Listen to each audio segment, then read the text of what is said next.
मैं जब भी अनुराग को सुधांशु अंकल के साथ देखती तो ना चाहते हुए भी मन में एक शक की लहर दौड़ जाती।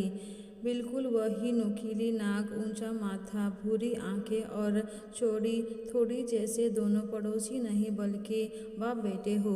अनुराग यानी मेरा पति की सूरत मेरे ससुर से बहुत कम और हमारे पड़ोसी सुधांशु अंकल से काफ़ी ज़्यादा मिलती थी। मैं अक्सर सोचती करती कि इस बात की कोई तो वजह होगी। सुधांशु अंकल का वैसे भी हमारे घर में बहुत आना जाना है। उनकी पत्नी की मौत 2 साल पहले हो गई थी। एक बेटा है जो नागपुर में अपनी पत्नी के साथ रहता है। इधर बीवी के जाने के बाद से सुधांशु अंकल घर में अकेले ही रहते हैं। वैसे उनका ज़्यादातर समय हमारे साथ ही गुजरता है। माँ अक्सर अकेले भी सुधांशु अंकल के साथ ही बैठी बातें करती दिख जाती है। इससे मेरा शक और गहरा हो जाता। मेरे ससुर काफ़ी सीधे और शांत व्यक्ति हैं। मुझे वे कई बार बेचारे नज़र आते हैं जो अपनी पत्नी और दोस्त की नज़दीकियाँ इतनी सहजता से स्वीकार कर लेते हैं। मुझे सास के साथ साथ सुधांशु अंकल पर भी गुस्सा आता है। पत्नी नहीं है तो क्या, पड़ोसी की पत्नी को अपना मान लेने, फिर कहीं उनकी पत्नी इस गम से तो नहीं चल बसी। तरह तरह की बातें मेरे दिमाग में चलती रहती। मन ही मन में मैं सुधांशु अंकल और अपनी सास की एक अलग तस्वीर अपने दिमाग में बना ली थी। हेलो बेटा, कैसे हो? हैप्पी दिवाली कहते हुए सुधांशु अंकल आए और सोफे पर पसर गए। ना चाहते हुए भी मुझे उनके पैर छूने पड़े। फेक और गलत रिश्ते ढूंढने मुझे पसंद नहीं, मगर मैं क्या कर सकती हूँ। घर की बहू थी और अभी मेरी शादी को ज़्यादा समय भी नहीं हुआ था। और बेटा, तुम्हारी सास कहाँ है, ज़रा बुलाना, सुधांशु अंकल ने अखबार उठाते हुए कहा। मुझे बड़ा गुस्सा आया। तल्ख आवाज़ में मैंने कह भी दिया, अंकल ऐसा लगता है जैसे आप बस माँ से ही मिलने आते हो। कभी पिताजी और उनके सुपुत्र से भी मिल लिया कीजिए। देखो बेटा, मैं जानता हूँ कि मेरा दोस्त अभी टहलने गया होगा और तेरा पति जिम में होगा। जाहिर है केवल तेरी सास ही घर पर होगी, तो सोचा उन्हीं से मिल लूँ। तो अंकल, आप ऐसे समय आते ही क्यों हैं जब केवल माँ ही मिले और कोई नहीं? अरे ये क्या बकवास कर रही हो बहू? तेरे सुधांशु अंकल इसी समय टहल कर लौटते हैं, इतना तो पता होगा तुम्हें। ज़रूरी काम होगा, सो वेट नहीं किया। इस समय सवाल करने वाली भला कौन सी बात है? जा चाय बनाकर ले आ। माँ सुधांशु अंकल के साथ जाकर लॉन में बैठ गई और बातचीत में लीन हो गई। थोड़ी देर में पिताजी भी आ गए। मुझे सबसे पहले सुधांशु अंकल पर शक तब हुआ था जब एक दिन मैंने उन्हें माँ के साथ एक रेस्टोरेंट में देखा। उस दिन मैंने यह बात आकर अनुराग को भी बताई, पर उसने कोई रिएक्शन नहीं दिया। इतना कहकर चुप हो गया कि होगा कोई काम, और तुम्हें माँ की जासूसी में क्यों रहती हो, अपना देखो। जासूसी नहीं कर रही थी, जो नज़र आया वही कह दिया। मेरी आवाज़ में कड़वाहट थी। एक दिन मैंने वैसे ही जानने के लिए माँ से पूछा, अच्छा माँ, आप सुधांशु अंकल को कब से जानते हो? कॉलेज टाइम से, माँ ने जवाब दिया। तो क्या वे आपके दोस्त थे? हाँ बेटा, हम तीनों ही दोस्त थे। ओके, तो क्या वे तब से आपके पड़ोसी हैं? मैंने फिर से सवाल किया। नहीं बेटा, वे हमारे पड़ोसी तो 2 साल से हुए हैं। हमारे बगल वाले फ्लैट खाली था तो हमने ही उन्हें खरीदने को कहा, वरना 20-22 साल से तो उन्होंने शिफ्टिंग वाली जॉब की। कभी कहीं रहते थे तो कभी कहीं। रिटायरमेंट के बाद हमारी पड़ोसी बनने तक तब भाभी जी का देहांत हो गया। माँ, मुझे तो लगता है पापा जी से कहीं ज़्यादा वे आपके दोस्त हैं। मैंने कहा। माँ ने एक तीखी नज़र मुझ पर डाली और अपने काम में लग गई। जाहिर है कि मेरी बात का मतलब वो अच्छी तरह से समझ रही थी। मैं खुद चाहती थी कि वो यह बात समझे। मैं अक्सर सोचती थी अपने इस शक को कैसे परखूं। क्या सच में अनुराग और सुधांशु अंकल के बीच कोई रिश्ता है? और फिर एक दिन मुझे ये मौका मिल ही गया। दरअसल हुआ ये कि उस दिन अचानक सुधांशु अंकल के सीने में दर्द हुआ तो उन्हें तुरंत हॉस्पिटल में ले जाया गया। पता चला कि माइनर हार्ट अटैक आया था। मेरे घर के सभी सदस्य तुरंत अस्पताल भागे। मुझे भी जाना पड़ा। वहाँ अस्पताल की एक डॉक्टर कविता, जो अंकल का इलाज कर रही थी, मेरी कॉलेज की सहेली निकली। हमने कैंटीन में बैठकर चाय पी और काफ़ी देर तक एक दूसरे से बातें कर यादें ताज़ा करते रहे। इसी क्रम में मेरे मुंह से यह बात निकल गई कि कैसे अनुराग का चेहरा अंकल से मिलता है। कविता ने तुरंत उपाय बताया। ज़्यादा सोचने की क्या बात है, अंकल का डीएनए टेस्ट करा ले। मगर वो मानेंगे या नहीं, इस बात की चिंता मत कर, मैं उनका इलाज कर रही हूँ। दूसरे टेस्ट के साथ साथ डीएनए टेस्ट भी करा देती हूँ। तब तक तो किसी बहाने अनुराग को जनरल चेकअप के लिए अस्पताल ले आ। मैं अभी दूध का दूध और पानी का पानी कर दूंगी। Okay, thank you so much dear. खुशी के मारे मैं उसके गले लग गई। अगले ही दिन मैं अनुराग को लेकर कविता के पास पहुंची। कविता ने अनुराग का ब्लड सैंपल ले लिया। अगले दिन रिपोर्ट आनी थी। मैं पूरी रात सो नहीं सकी। मेरी सास का एक बहुत बड़ा सीक्रेट जो खुलने वाला था। मैं उन्हें की असलियत घर में सबके आगे लाना चाहती थी। मैं ये सोच कर बेचैन थी कि पता नहीं सच जानकर अनुराग और कितना बड़ा झटका लगेगा और पापा जी की कहीं तबीयत ही न बिगड़ जाए। पर मैं भी क्या कर सकती हूँ, सच सामने तो लाना ही होगा। अगले दिन मैं सुबह सुबह अस्पताल पहुँच गई। कविता एक पेशेंट में व्यस्त थी। इंतज़ार की वो 2-3 घंटे बहुत बेचैनी भरे थे। दोपहर में कविता फ्री हुई तो उसने मुझे बुलाया। मेरा दिल जोरों से धड़क रहा था, जैसे मेरा रिजल्ट आने वाला हो। यह लो रिपोर्ट, तुम सही थी प्रिया। सुधांशु अंकल ही असल में अनुराग के पिता हैं।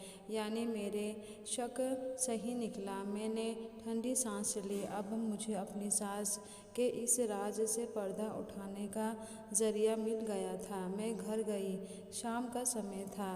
सब घर में थे और मिलकर एक नाटक देख रहे थे, जिसमें सास बहू को थोड़े मर्यादा में रहने की सीख दे रही थी। मुझे मौका मिल गया।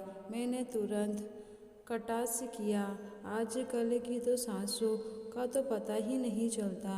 वे इतनी सहजता से नाजायज़ रिश्ते को जायज़ बना देती हैं। इन सासों को सीख कौन देगा?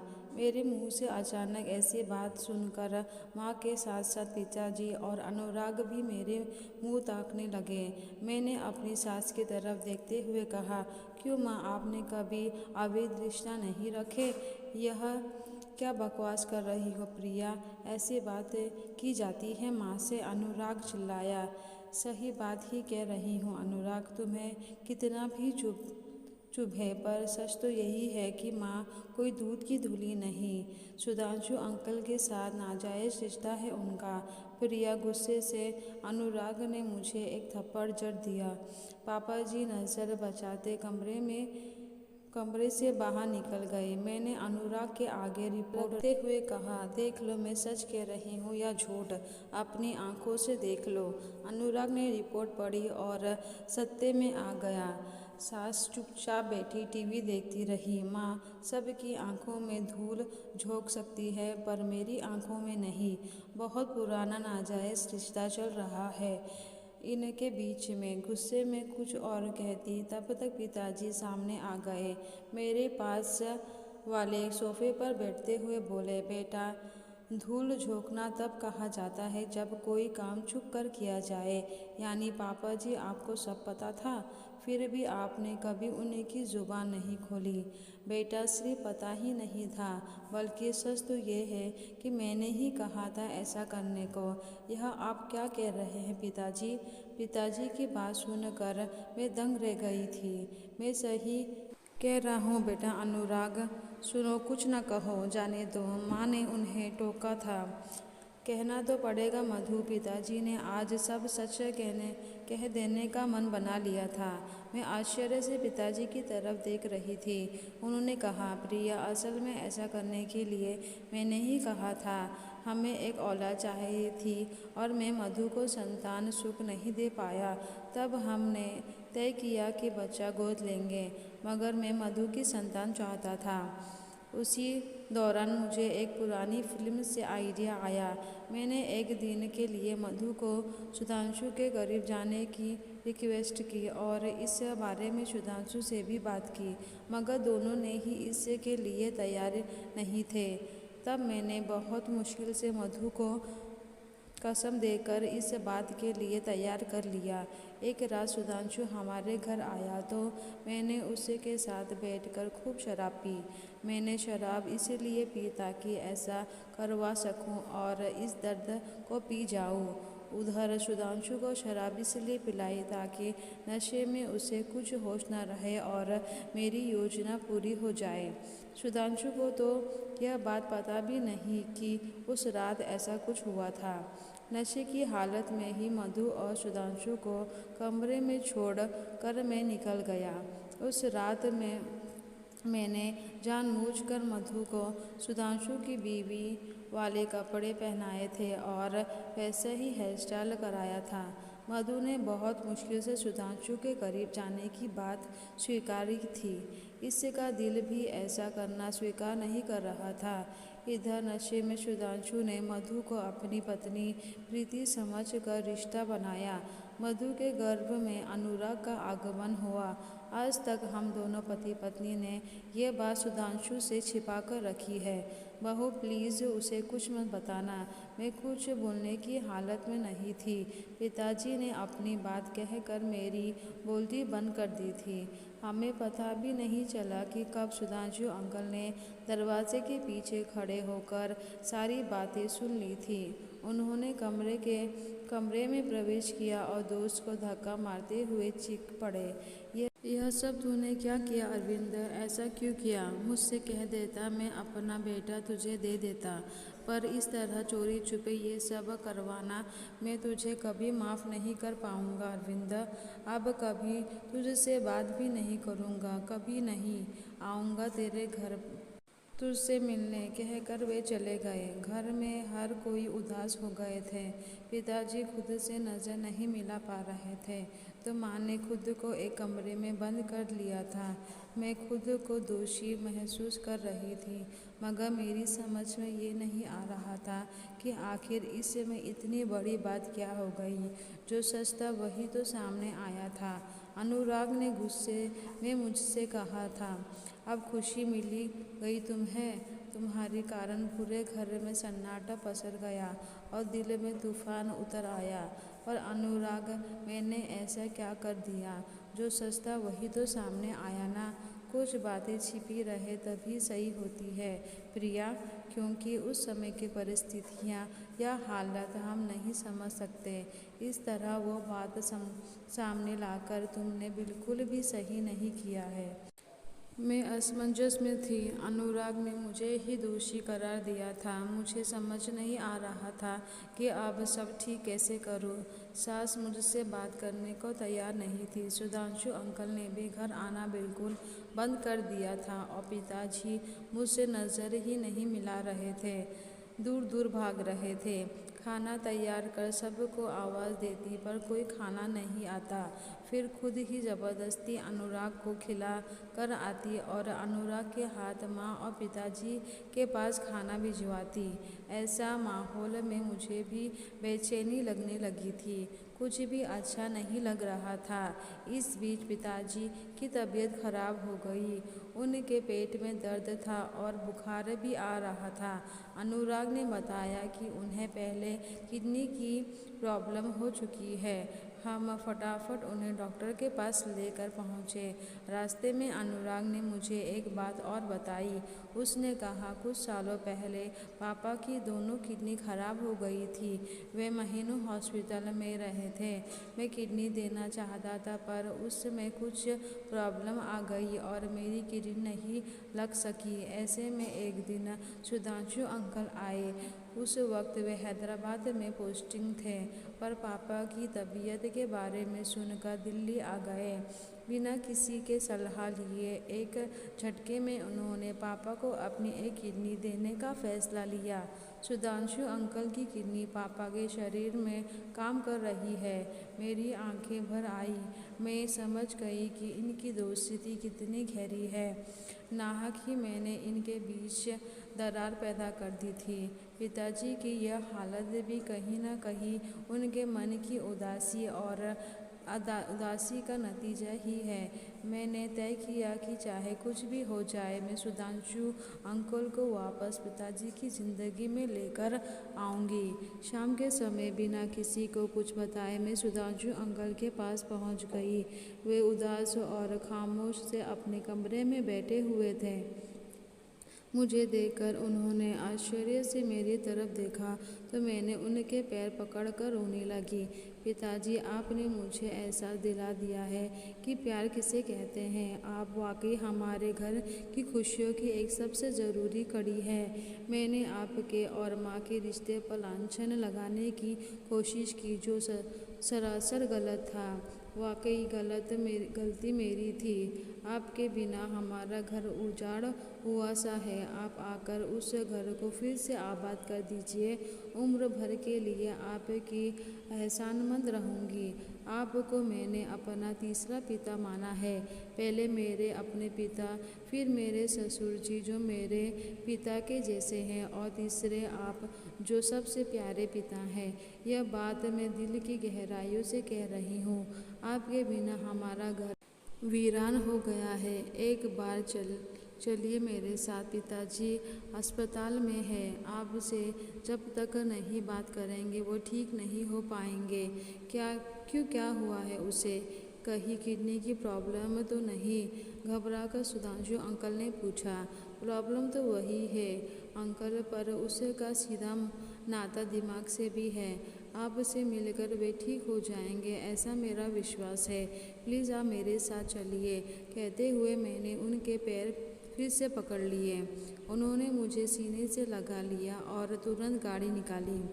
हम दोनों अस्पताल पहुँचे। पिताजी बेड पर थे और बगल में माँ बैठी हुई थी। अनुराग भी उदास सा पास ही खड़ा था। मेरे साथ सुधांशु अंकल को देखते ही सबके चेहरे खिल उठे। माँ ने पिताजी को उठाया। उन्होंने धीमे धीमे पलकें खोली। सामने सुधांशु अंकल को देख एकदम से उन्हें अपने पास खींच लिया और दोनों हाथों में खींच उन्हें सीने से लगा लिया। सबकी आंखें रो रही थी, मगर ये खुशी के आंसू थे। सुधांशु अंकल ने पिताजी का हाथ थामकर कहा, अरविंद, तू क्या सोचता है? तू ही प्यार करता है मुझसे, मैं प्यार नहीं करता? तेरे बिना मैं भी कहाँ जी पा रहा हूँ। नहीं रह सकता मैं तुम दोनों के बिना। कहते हुए उन्होंने मेरी सास की तरफ देखा तो वह भी करीब आ गई। जानते ही प्रिया, हम तीन शरीर एक प्राण है। हम में से कोई भी अलग हुआ तो हमारा सब कुछ बिखर जाएगा। सुधांशु अंकल ने अपनी भीगी पलकें पोंछते हुए मुझसे कहा। मैं एक बार फिर दिल से शर्मिंदा हूँ सुधांशु अंकल। आप तीनों के गहरे प्यार को मैं समझ नहीं पाई। गलत बात कह दी। आज समझ आया कि एक दूसरे के बिना आप तीनों अधूरे हैं। आपने एक दूसरे को संपूर्णता दी है। मुझे नाज है कि मैं इस घर में आई। आप सबके प्यारे की छाया में रहकर ही मैं खुश रह सकती हूँ। मेरी बात सुनकर सास ने रोते हुए मुझे गले लगा लिया। पिताजी और अनुराग मेरी तरफ प्यार से देख रहे थे। आज मैंने रिश्तों का मर्म समझ लिया था। अगर आपको यह कहानी पसंद आए तो प्लीज़ लाइक, शेयर और सब्सक्राइब कीजिए। मेरी ये कहानी सुनने के लिए आपका बहुत बहुत धन्यवाद।